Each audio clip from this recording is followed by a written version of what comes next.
বিসমিল্লাহির রহমানির রহিম। আসসালামু আলাইকুম। আজকে আমি আলোচনা করব আমাশয় অর্থাৎ ডিসেন্ট্রি নিয়ে। এই আমাশার জন্য হোমিওপ্যাথি অতি উত্তম কার্যকরী ওষুধ সম্পর্কে। আমাশা নতুন হোক বা পুরাতন হোক, প্রথমে দেখা মাত্রই আমরা কুরসি মাদার টিনচার দিতে পারি, যা 10 ফোঁটা করে ওষুধ ঠান্ডা পানি সহ দিনে 3-4 বার সেবন করবে। এই আমাশা যদি রক্ত হোক আর সাদা হোক, যেটাই হোক না কেন, শরৎ থেকে শীতকালের মধ্যে হয়, নাভির চারদিকে যদি খামচানি ব্যথা হয়, তাহলে আর্টিস্টা ইন্ডিকা মাদার 4 হইতে 8 ফোঁটা মাত্রায় ঠান্ডা পানি সহ দিনে 3 বার সেবন করা যেতে পারে। এছাড়াও ইগলমার মাদার 5 হইতে 20 ফোঁটা মাত্রায় ঠান্ডা পানি সহ দিনে 3 বার। এই ইগলমার মাদারটা সেবন করলে খুব দ্রুত মলটা গাঢ় হয়ে আসে। রক্ত আমাশা যদি হয়, তাহলে বুলোমিয়া অডোরেটা মাদার 10 ফোঁটা মাত্রায় 1 কাপ পানি সহ সাথে সেব্য দিনে 3-4 বার।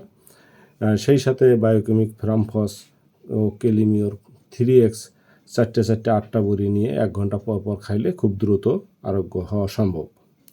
এছাড়াও যদি পায়খানার সাথে ছোট ছোট মাংস খণ্ডের মতো পদার্থ বের হয়, পেটে ছুরি দিয়ে কাটার মতো যদি বেদনা হয়, ক্রমাগত কুণ্ঠন হয়, মলদ্বারে ও মূত্রনালীতে আগুনে পোড়ার মতো জ্বালা হয়, তাহলে ক্যান্থারিস অনেক্স ঘন ঘন সেবন করা যাবে। সাদা রক্ত, পেটে বেদনা, কোথানি, পায়খানা সবুজ এমন হলে সিপাল্যান্ড্রা মাদার 2-3 ফোঁটা মাত্রায় আধা ছটাক পানি সহ দিনে 3-4 বার। রোগী দুর্বল, মলে অপচ্য দ্রব্য অর্থাৎ যা খায় তা হজম হয় না, খাদ্যটাই বের হয়ে আসে, অপচ্য খাদ্য, পেট ফাঁপা, পেট বেদনা সহ আমযুক্ত হলে, পাতলা পায়খানা হলে চায়না মাদার 6 ফোঁটা মাত্রায় আধা ছটাক পানি সহ দিনে 3-4 বার খাওয়া যায়। রক্ত আমাশায় তরুণ প্রাদাহিক অবস্থায় অতি আমরক্ত, খুবই অধিক পরিমাণে আমরক্ত থাকে, পেটে বেদনা। পুরাতন অবস্থায় আম কমে কিন্তু কোথানি থাকে, পেটে বেদনা হয়, পুরাতন উদরাময় হয়, গ্রহণী পীড়ায় পরিণত হয়। এমন হলে হলারিনা এন্টি ডিসেন্ট্রিকা মাদার 10 ফোঁটা মাত্রায় আধা ছটাক পানি সহ দিনে 3-4 বার সেবন করা যায়। পুরাতন পায়খানা আমের ভাগ বেশি, মাঝে মাঝে অল্প রক্ত, কোথানি তেমন একটা নেই, এমন হলে চ্যাপারো মাদার 4 হইতে 8 ফোঁটা মাত্রায় ঠান্ডা পানি সহ দিনে 3 বার সেব্য।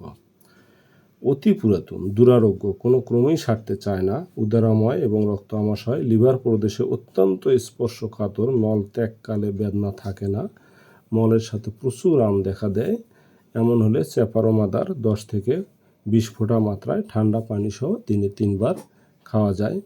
পুরাতন আমাশার সাথে যদি অম্ল ও অজীর্ণ থাকে, মল অল্প হয়, মলে আম এবং রক্ত থাকে, বাহ্যের পূর্বে, পায়খানার পূর্বে এবং সময়ে যদি বেদনা থাকে, কিন্তু বাহ্যের পরে যদি কোনো বেদনা না থাকে, তাহলে আমলকি মাদার 10 ফোঁটা মাত্রা দিনে 2 বার খাওয়া যায়।